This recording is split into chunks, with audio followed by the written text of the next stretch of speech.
Good morning বন্ধুরা।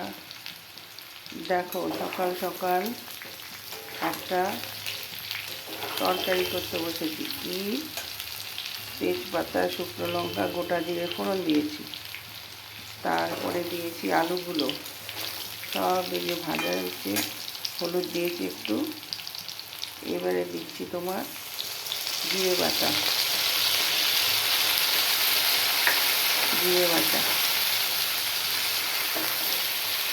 তারপরে একটু দেবো তোমার কাশ্মীরি লঙ্কা গুঁড়ো,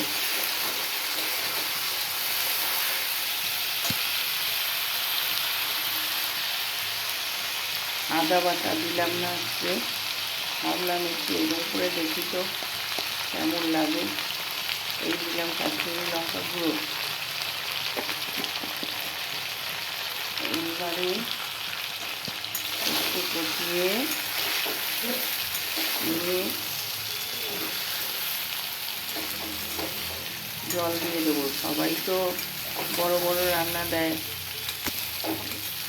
আমি হালকা পাতলা সব রান্না নিচ্ছি। বড় বড় অত বড় বড় রান্না দেওয়ার সময় হলে নিশ্চয়ই দেবো। আর হালকা পাতলা রান্না করছি, গরমটা যাচ্ছে গিয়ে তো শীতটা আসছে, কারণ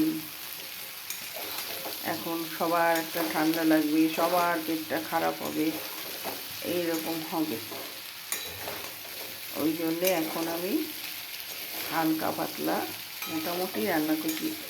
দেখতেই পাচ্ছ যারা আমার ভিডিও দেখছো, রাত্রিবেলায় ভাজা সেদ্ধ এইসবই বেশি খাচ্ছি, আর দিনের বেলায় এরকম খাচ্ছি ঝোল টোল। এই সামান্য জল দিলাম,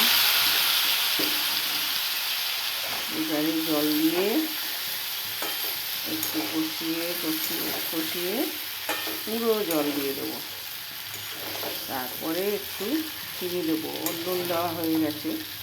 ওই জন্য দেখতেই পাচ্ছ প্রায় আমার তরকারি অর্ধেক হয়ে এসেছে, কারণ আমি নুনটা যখন ভাজা করি কিছু তার সাথেই একসাথে দিয়ে দিই। এইবারে দেখো জলটা দিয়ে দিচ্ছি।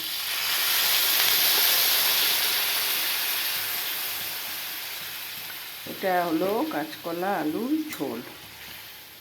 এই যে দেখো, আমি খুব একটা ঝোল করবো না, কারণ আমার কাল রাত্রে বিউলির ডাল করেছিলাম, আমার ডাল আছে, অত ঝোলের দরকার নেই, সামান্য ঝোল রাখবো।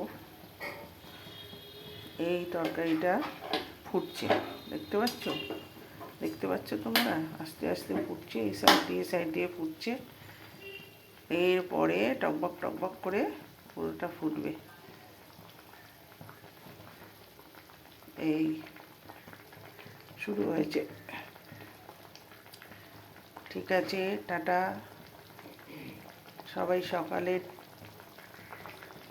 চা খাওয়া হয়ে গেছে, রাখছি তাহলে। সবাই ভালো থেকো, সাবধানে থেকো।